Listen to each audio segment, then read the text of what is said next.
Hi everyone, welcome to this interview by Core Recruitment. Thank you very much for joining us today. For those of you that don't know, Core Recruitment's an international recruitment company. We look at mid to senior level across all functions, including exec and non-exec recruitment as well. Now, the whole purpose of doing this series is to inject some positivity and some can-do attitude into organizations and businesses. So hopefully you're listening to this not on the tube, but kind of like, on your way to work, or kind of like, when getting some kind of like, positivity into your day. So I'm really lucky as part of the series that we're meeting some people that I find to be great inspirational business leaders from the sectors and organizations that we work within.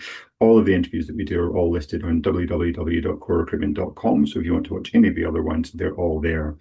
Now, really lucky to be joined today by a guy who I find kind of like massively motivational, inspirational, every level, every sector, 900 miles an hour all the time, 200 ideas a second.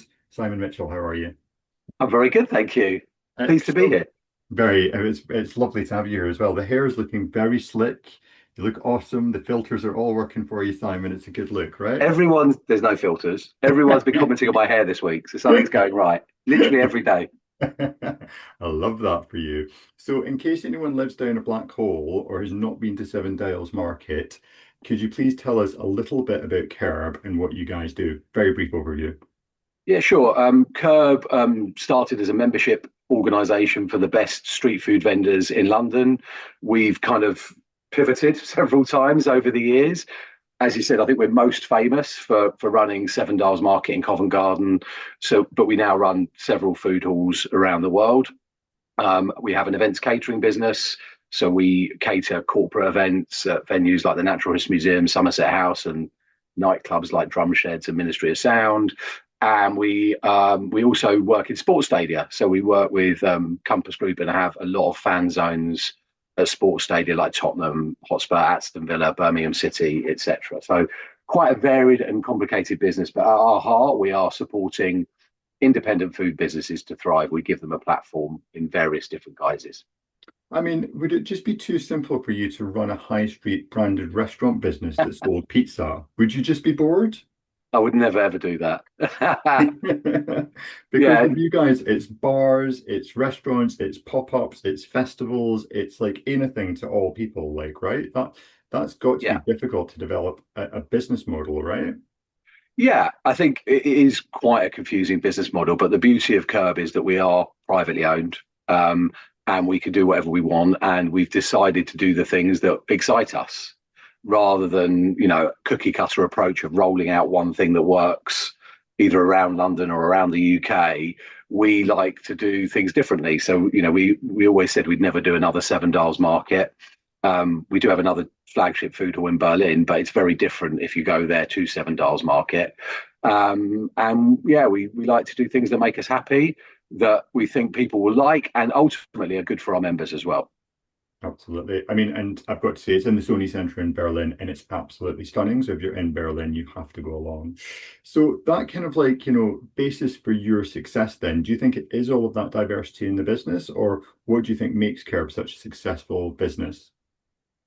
I think the thing that makes Curb special is authenticity.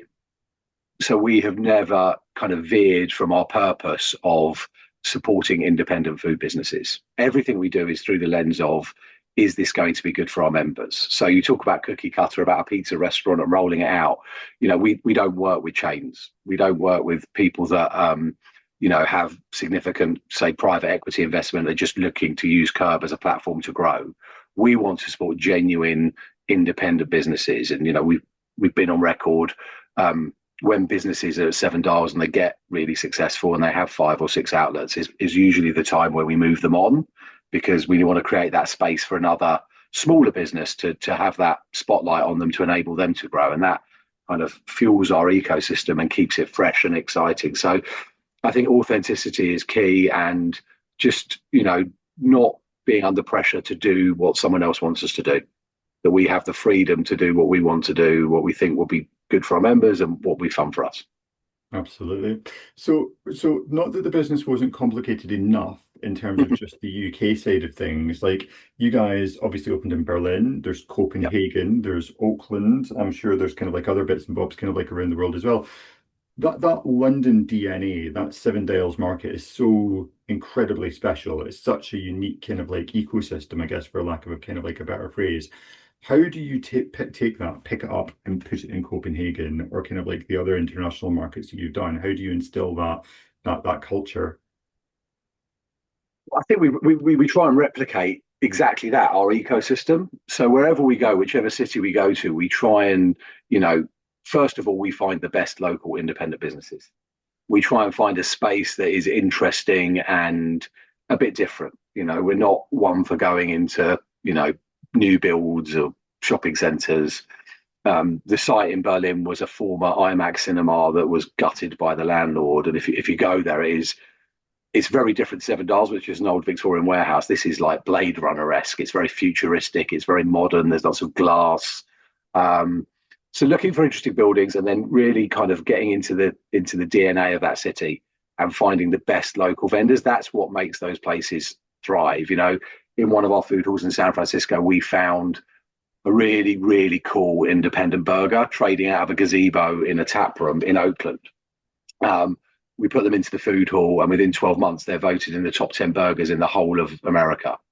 You know, that ability of our team to scout the best talent and really excite people, I think, is what makes it special. If you go to Berlin, we've got 12 vendors. They are genuinely some of the best, you know, operators in that city. And you know, it's a competitive market. There's another food hall across the road from us in Berlin, but having the best food, but having that authenticity, having that, you know, thing that excites people and makes them want to come is really key. And we try and replicate that everywhere we are. Absolutely.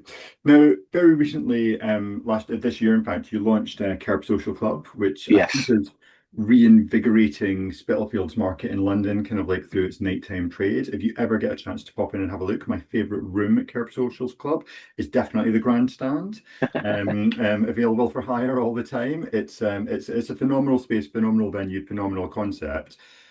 That looks something which might be scalable, Simon. Is there a plan with that? Potentially, the idea for that venue came out of traveling and, you know, traveling a lot in the US and spending, I'm sports mad, spending a lot of time in sports bars and thinking like, no one's done a sports bar really well in London. You know, they're all kind of big pubcos, or, you know, they're all very masculine. They're all very wood and leather and beer. You know, could we do something, especially with that, you know, the success of women's sport at the moment as well? Could we do Mm. something more inclusive?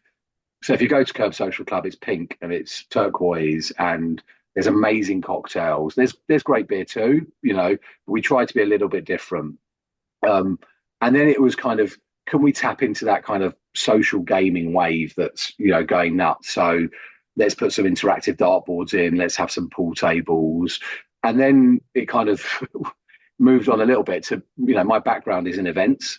You know, that's how I started in this industry of, wouldn't it be great to have a load of private rooms that had all of that tech in them? So a room you can hire for your company or for your friends that has a dartboard, has a pool table, has a screen so you could watch sport, but you can also play on a Nintendo Switch too, or you could do karaoke, or you could show a presentation. So the concept evolved over a year. We decided we wanted to do it, and then this opportunity came up in Spitalfields Market. And for us, what better place to launch than in a market? You know, Kerb, that's what Kerb is. We are markets. We started as placemaking with lunch markets in King's Cross and Paddington and in the city. So to launch that concept in a market, in one of the best markets in London, was an opportunity too good to pass up on. Now, with all these things, you always, oh, we just do one. You know, we just do this one because it's London and it's Spitalfields. But you know, we have the concept is going well. You know, we've just had a very busy Christmas season. It's had a lot of interest, but we're still refining the model. You know, I don't think we've got it quite perfect yet. So never say never, but that is something that I think potentially could be scalable. Yes, that's a long answer to a short question. Sorry. No, I think it's been phenomenal. Now, what we see all the time is that businesses need different things at different stages in terms of their leadership, right? Yeah.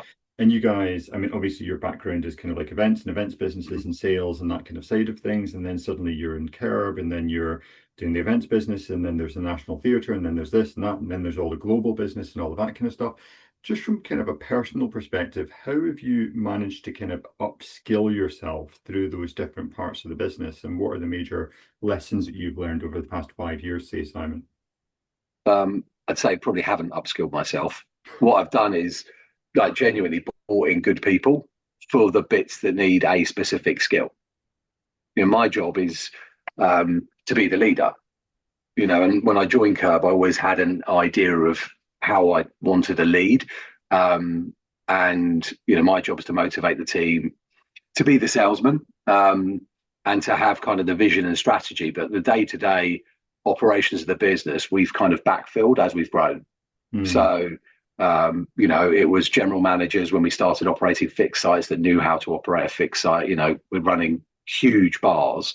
I think I found out last week that we're the fifth biggest seller of Guinness in the UK at the moment at Seven Dials, which is Jesus pretty mad. Christ. So bringing in good people, we recruited a COO last year who's got experience in multi-site operations, and just upskilling the team as we grow. And obviously, we always want to promote from within. I think Mhm. everyone would love to do that, but there does come a point when you're growing as rapidly as we have over the last 5 years that you need to parachute in some talent. And I always believed in hiring people that are better than you. Yeah. There's no point hiring someone in a marketing role that's knows what I know or just going to do what I tell them. Like, I need to get people in with fresh ideas and different ways of doing things. So that's how it's been, with the marketing team, with the finance team, with the operations team, is bringing in good people at the right time as we grow. And actually, I think the thing we're learning now is to get ahead of that curve. And rather than backfilling and panicking and going, oh shit, wow, we've grown really quickly, we need some more people, to think about what's coming up in the future and actually hire ahead. I think we haven't been very good at that. But that's how we've done it, is hiring good people as we grow. Absolutely. Now, one thing, speaking about how complex the business model is, but something Kerb I've always think does kind of like, incredibly well, and this is evident through the relationship with Compass Group and Levy and Broadwick and all of these other phenomenal organizations, is the ability to build relationships and create business opportunities and partnerships Yeah. with companies, whether it's brands and drinks brands or kind of like, whatever it is. It feels very entrepreneurial to kind of do that. Does that a lot of that come from you, or is it the team, or is it the opportunity? Where does that come from? Yeah, I think I suppose it comes from. I've never really thought about it. I think I've obviously been in this industry for quite a while now, and I do believe in working with people that you like and are good people. We got our fingers burned very early in Kerb when we operated Camden Market. And I swore after that we'd only work with people we like and good people that were aligned with our values. So Compass Levy doesn't seem like a natural fit for indie business based in East London, but actually they're really good people. And we've learned a lot from them about sustainability, about growing, about scaling, sourcing. And they've been great partners. They've only ever given us fantastic opportunities to grow the business, and they're really good people. Broadwick, I've known Simeon for 25 years. I think I hired a mobile disco from him when I was about 22 years old. So we go way back when we used to work together as well. And when he formed Broadwick and I went to Kerb, we always swore we'd do something together. So Corner was a fantastic, Corner's our venue in Canada Water, was a fantastic opportunity to kind of play to both of our strengths, where Kerb run the food and beverage program and Broadwick do the programming. And it's nice to work with your mates. And that's kind of how the business has progressed, is finding good people. I think you're better off together sometimes. You can learn from people. Kerb, we're not great at selling tickets, for instance. Broadwick are fantastic at selling tickets. So you can learn from each other. So having partners that complement your business and are strong in other areas, I think is a really good strategy for growth. Excellent. So one of the things that kind of like, the hospitality is getting a bad rep in the press most of the time, it feels like, kind of like, these days, and encouraging people into the sector, encouraging entrepreneurism, getting people who want to build businesses is a massively important thing. And one of the reasons that I love Kerb so much has got to be like about the incubator scheme. And I don't think Yep. people scream about the incubator scheme enough, in terms of some of the successes and all of that kind of side of things as well. It's not a criticism, just saying kind of like, you know, No, you're right. I think we need to scream about it even more because I think it's such an important thing. And I think it's something that other businesses should look at your model and actually try and emulate it because Yeah. I think it's a brilliant thing Don't to. say that. We'll keep it for ourselves, thank you. But can you tell us a little bit about the incubator scheme and maybe a bit about one of the most successful businesses which has come out the other side? Of course. So Kerb started as a markets business, and street food is still and was a very accessible way to get into hospitality. There's always been stats for years about the number of restaurants that fail and how hard the industry is. But street food's accessible. You could buy a street food setup for a few £1,000s rather than ten thousands of pounds, hundreds of thousands of pounds to start a restaurant. So it's a great way of testing a concept and testing your ability to kind of deliver that concept. So Kerb was always about that, helping businesses start up. We then, 8 years ago, wanted to be a bit more intentional about it. We always used to say that you had to have your street food business trading before you join Kerb. But, how could we give a platform to people that haven't started yet? So the incubator was formed. It's developed over the years. It actually sits in our social enterprise now. So we operate a social enterprise called Kerb Plus, which is a not-for-profit, which is concerned with giving people from disadvantaged backgrounds, opportunities in hospitality. So the incubator is one way we do that. So it's a 6-week classroom-based course where a lot of our team and then some external people come in and kind of teach you everything you need to know about how to start a street food business. What equipment do I need to buy? How do I register with the local authority? How do I market myself? What should my packaging be? Various different sessions throughout these 6 weeks.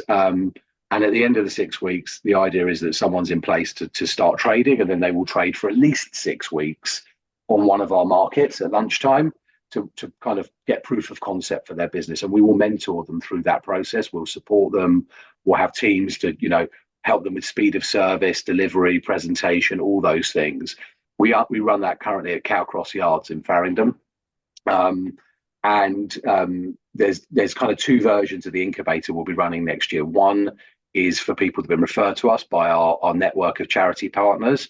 So that could be Turn, the Entrepreneurial Refugee Network. It could be a homeless charity. It could be an ex-offender that's just been released from prison. So that scheme will be exclusively for people of need, and there'll be no charge.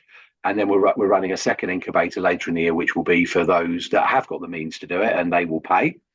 And the money that they pay for the incubator will help fund future incubators for those that can't afford to pay. So it's a really nice kind of way of bringing people in through the industry from all different backgrounds, all different walks of life, and kind of making sure that those that can afford it pay for it to allow those that can't afford to have the same experience. That's I mean, sorry, you just mentioned something there about the entrepreneur refugee subsector. That's Yeah. got to be the most interesting crowd of people that you could ever come across, right? Yeah, so you talk about success stories. So Turn's a great organisation we work with. We've worked with them for years now, and they refer people to us for our programs if they find someone that has a passion for food. We've had some incredible successes. So if you go to Seven Dials Market in Cucumber Alley, there's a business called Oshpaz. It's dumplings from Uzbekistan. Mustafa had amazing success, and he now has a restaurant, standalone bricks and mortar restaurant at the base of Regent Street, which is really incredible, and it's doing really well. And then in the Banana Warehouse, there's a business called Arnabeat. Amazing woman called Muna from Syria. Her food's delicious. She's actually just got a show on Netflix about her journey. But she's come through Turn, referred to Kerb, been through our incubator, been through the whole process. Now I think she has a kiosk at Mercato and Elephant and Castle as well.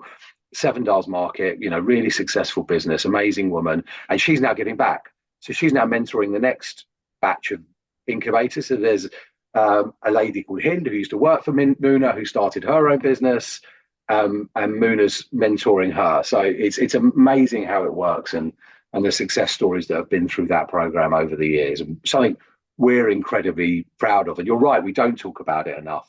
I haven't talked about it on this podcast, I talked about Seven Dials, and they're the things people want to know about in Berlin. But the bit that motivates our team, so our mission statement at Kerb is to be the most impactful hospitality company Yeah. in the world. So underlying everything we do is this desire to create impact, whether that is supporting an independent business or a young person into employment in hospitality, or someone to, have the dream of owning their own business and one day having that financial freedom through that. That's what inspires us. And that's kind of the lens we look at everything. So in Berlin, we'll be looking to roll out, incubators and coaching programs and everything else in the future. We do it in San Francisco already, which is really amazing. So yeah, this kind of underpins the business, and I think it really drives our team to want to work for Kerb and want to give us that extra 10%, because it's not just about profit, it's not just about growth, it's also about, at the same time as we're growing and we're making profit, what can we do for the community around us? 100%. And just in terms of the numbers of people that you've seen applying to go onto the scheme, because have you seen that that's going up, it's going down? What's the trend there? Um, Good question. I think general applications to Kerb are down. So it used to be hundreds and hundreds a year, inundated. I think it's dipped since COVID.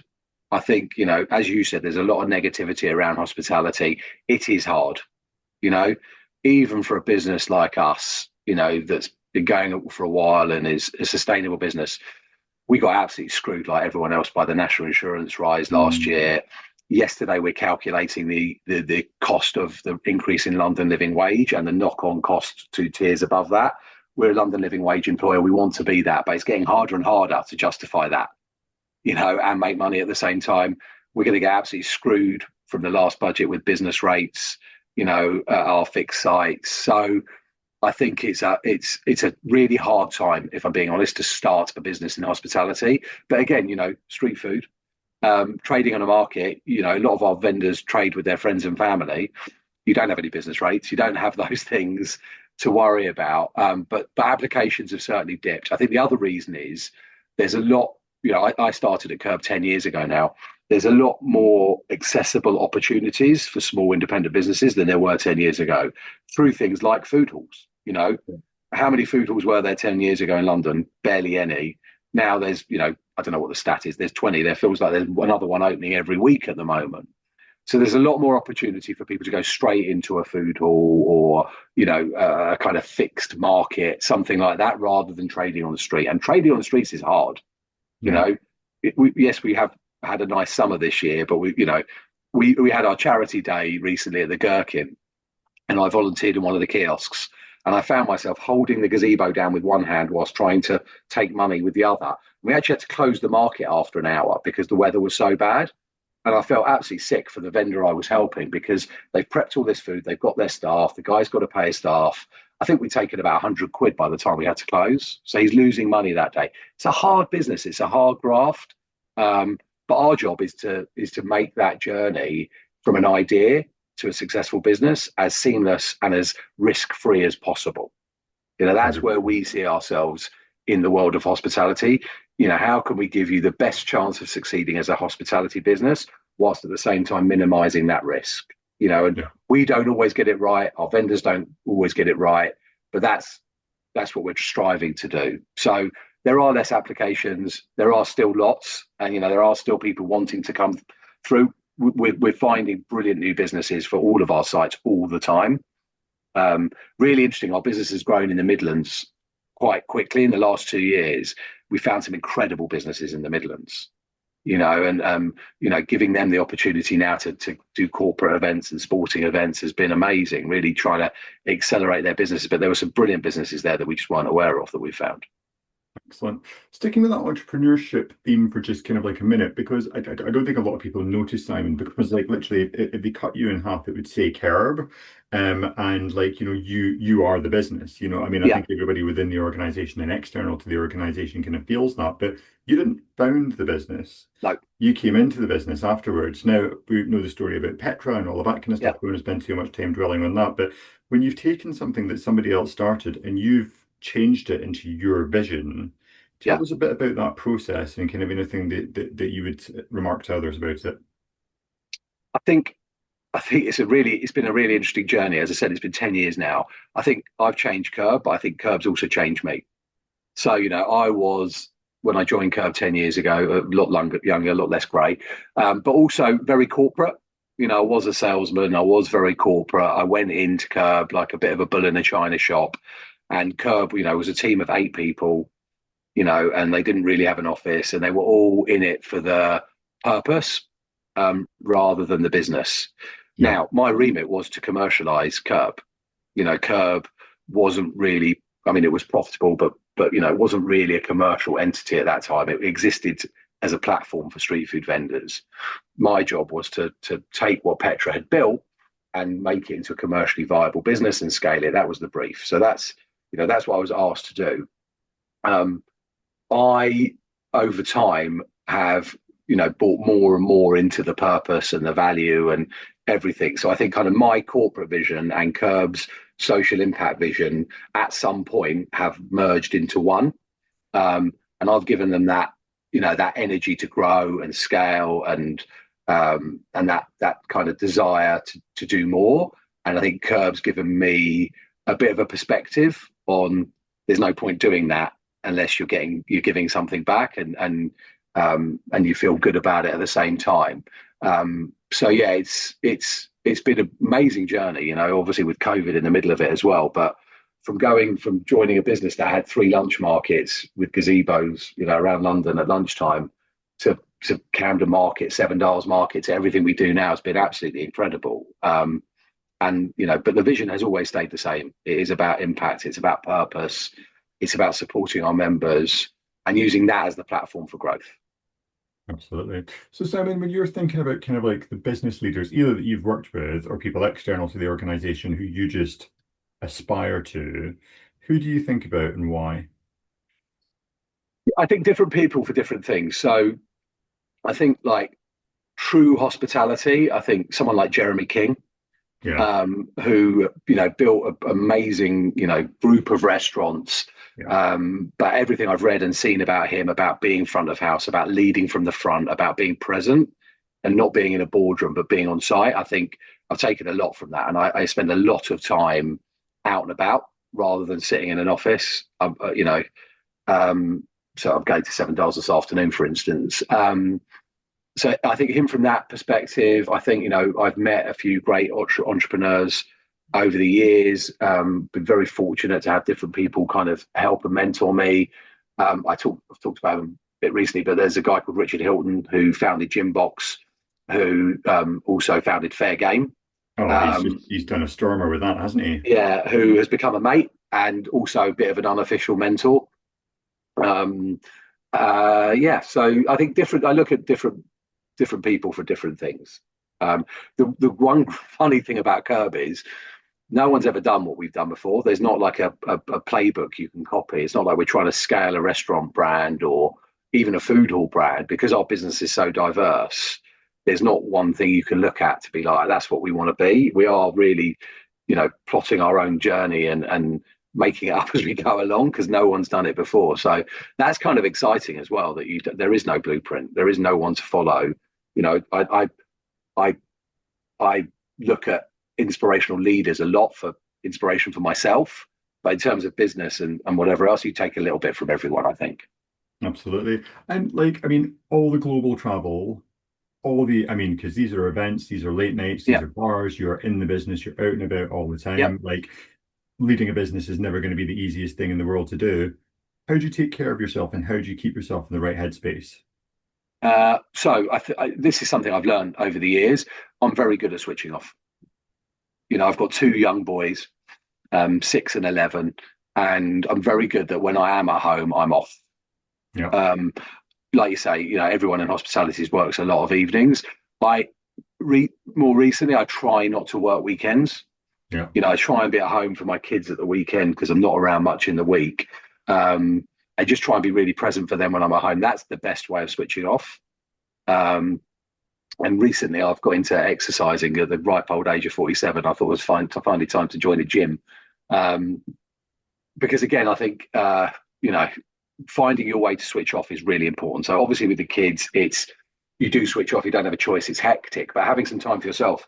in the last 12 months, I've got back into running. And like the first few weeks were quite difficult, but actually now I go for a long run every Sunday morning and really look forward to it.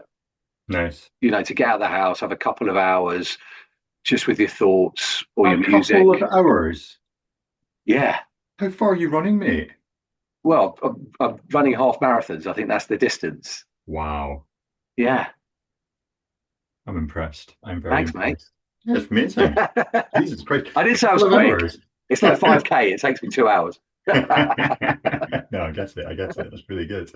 So, look, not as we covered, like not every day is a sunny day in business. Not everything that No. we try goes right. And the other thing which, with Kerb generally, and I guess this comes from kind of like yourself, is that you're not scared of trying something and getting it wrong. You know what I Yeah. mean? Is an Yeah. amazing thing. And like, and there's a lot of people, especially from kind of like the UK perspective, that think failure is kind of like terminal. Do you know what I mean? But Yeah. you've never had that mindset, you've never had that mentality. Can you tell us about, like, not your biggest failure, but can you tell us about something which has gone horrendously wrong and what you learned from it? Gosh. What's gone horrendously wrong? I wouldn't say horrendously wrong. I think, there's things we've gone into that probably aren't right for us.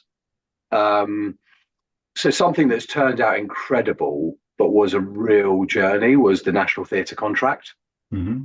So obviously we tendered for that during COVID. We couldn't really get on site. There weren't many people there we could talk to about how it ran. We were really lucky in that we won the contract, but we mobilised it coming out of COVID, so without any handover from anyone. And suddenly you're running this famous old building with hundreds of staff, 3 restaurants, 20 bars, a pub, an event space. And I think it's fair to say we bit off more than we could chew in terms of being ambitious. Fortunately, we had, our partnership with Levy and Compass, and they were able to step in and take a load of the responsibility for HR and finance. And at the time, that felt like a massive failure. Yeah. I've just won this huge contract, 10-year contract to run this iconic building, and, felt a little bit like we fucked it up, and had to ask someone to step in and support us. But it was the right thing to do. And now the way we operate that venue, we play to our strengths. So, we get Compass to do the bits they're really good at, which is processes. I'm not a process person.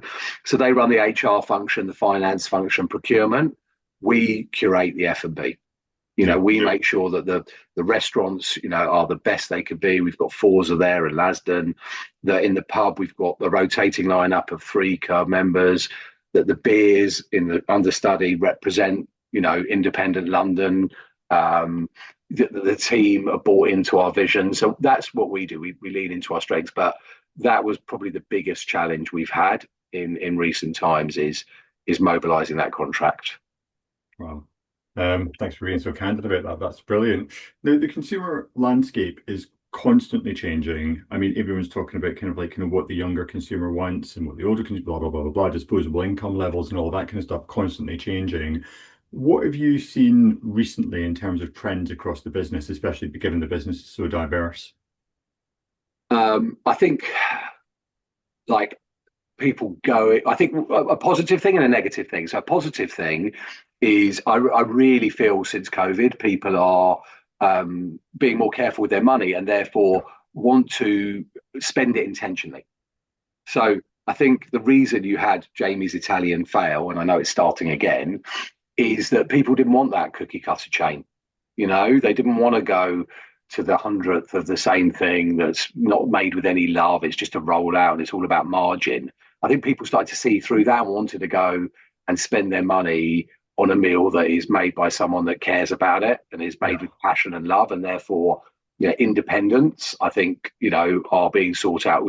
We've never been busier at Seven Dials Market than we are now. It's still growing kind of 10% year on year. I think that's because people want to think out something exciting and, independent and something they can't get somewhere else and something they can't make at home. So that's been a real positive. I think negative is influencers. And, it's all about virility and virility, that's right, something going viral. and you know, because X says it's great and it's all over Instagram, I've got to go and try it. And I think that I feel a bit uncomfortable about that. I think it's less about quality now, and it's more about something looking good and being on Insta or TikTok and whatever else. Look, we benefit from that massively. We've had 3 or 4 brands um, at Seven Dials that have gone viral and had queues around the block, and it's great for a period of time. I just, I wish people would base their judgment more on, quality and uh, uh, rather than, a TikTok video. Yeah, 100%. Authenticity, like 100%. I completely agree with you. Now, in terms of trends, kind of like, in terms of technology, operational, like that side of things at the moment, like what are you most excited about? I mean, everyone's talking about AI at the moment. I don't know how that's going to Yeah, affect your business, but what are you most excited about for the next couple of years? it's a great question. I'm not. So we are intentionally, I wouldn't say anti-tech, but we have um, pulled back from implementing a lot of the tech that you will see somewhere else. So the reason for that is human connection. So one of the things that I think makes Kerb and restaurants and going out, you know, what it is human connection, and we're really in danger of taking that away. A real key moment for me was just at the end of the pandemic where we had to have people ordering on their phones because you couldn't have that customer interaction with the vendor. And you'd go into Seven Dials and there'd be 400 people, and you'd look down and everyone would have their head down and be staring at their phone. And I hated that. And the minute we could remove it, we removed it. We've never put it back. So of course the technology exists at Seven Dials for you to click and order your food and it'll be brought to your table. But that's not what we're about. We want you to have that experience. We want you to wander around. We want you to talk to the vendor. We want you to see what other people are eating. And oh, what's that? Where'd you get it? We want that power of human connection. We don't work with delivery companies anywhere in the world because again, we believe in the human connection. I also believe that the food is best served fresh there and then. And there are very few cuisines that deliver well. The reason we all used to get pizza and a curry delivered is they deliver well. The reason you didn't get burger and chips delivered is they don't deliver well. Yeah. So we're anti that. The thing I hate most about hospitality at the moment is the screens, where you walk into Itsu or wherever and you just deal with a screen and there's no human interaction. I mean, what's the point? Where's the joy in that? You're going into London to work for the day and not working from home. I want to get out. I want to have an experience. I don't want to tap a screen and get a soulless pot of food that's made with no love. Like, I just hate all that stuff. So, of course, we use AI. We're using, AI in terms of data analysis and things like that in our office. But in terms of the customer experience, I want to keep it as analog as possible for as long as possible because that's where the joy is. Absolutely. I have to say so I'm a massive fan of Seven Dials, as you know, and there's a guy who works at the cheese bar. And the cheese bar I still think is an undiscovered gem in London because if you're going to go for a cup of coffee with somebody, don't go for a cup of coffee, go for a glass of wine and a bit of cheese. Do you know what I mean? Yeah. It's so much more fun and it's amazing. And he's always trying to sell me like the smelliest looking thing kind of there, and I always buy it from him because he's gorgeous. But it's like it's a very cool thing. But there was another thing that you guys did, and it just was a testimony to your team. It was last year. You turned the whole of the middle of Seven Dials Market into a massive snow globe. Yeah. It had all the stuff whirling around, and you had all these customers that come down and didn't know what to expect. And basically, like there was this kind of like fake snow that was kind of like falling down everywhere, and your team were trying to protect the food and educate people as to what was going on and all of that kind of stuff. But I thought that was absolutely incredible and kind of like very well done, and just something again where nobody else was turning their venue into a snow globe at Christmas time, and you guys were, and I thought that was like a really amazing thing to kind of try and do as well. Well, we're Um, always thinking of things that could set us apart. As I said before, there's lots of food halls in London now. Why would you come to ours? yeah, Um, Obviously, the food's better. But what else? So the snow globe was a great idea. Actually, it was too successful. So we got so busy in the run up to Christmas with people coming to watch the snow that it impacted our sales because people would hang around to get the best spot and not buy anything. So we're not doing it this year, but we are doing it in Berlin. oh wow, And Berlin, the food hall has an ice rink outside, so people have been able to go ice skate. It's snow there, and Berlin needs the footfall, so we've done it there this year. But it's had the same effect. It's absolutely brilliant. yeah. Gone nuts on social media. Excellent. So my final question is, if you could go back to your younger self and give yourself one piece of advice, one wall that you weren't going to run into, one thing that you were going to do different, one thing that wasn't going to keep you up at night that you were going to worry about, what would you say that would be? Um, I think two. Can I say two things, sort Of of? course, you can. Okay. So I think the two things I would say to my younger self is one, believe in yourself. I think it's taken me a long time to drop the imposter syndrome. No one ever fully drops it, but I do actually kind of back myself a little bit now. And two, I think do business with people that you like. Yeah. I think that's the most important lesson, whether it's your own team or partners or whatever it may be. Life's too short, right? You've got to enjoy what you do, and you've got to enjoy working with the people you do it with. And I tell my team all the time, and it's a cliche, and they hate me for it. But like the day you wake up and you don't enjoy going to work is the time to change jobs. Like, Yeah. what's the point? We spend more time at work than anything else. So work with people you like across the business, and that served us pretty well.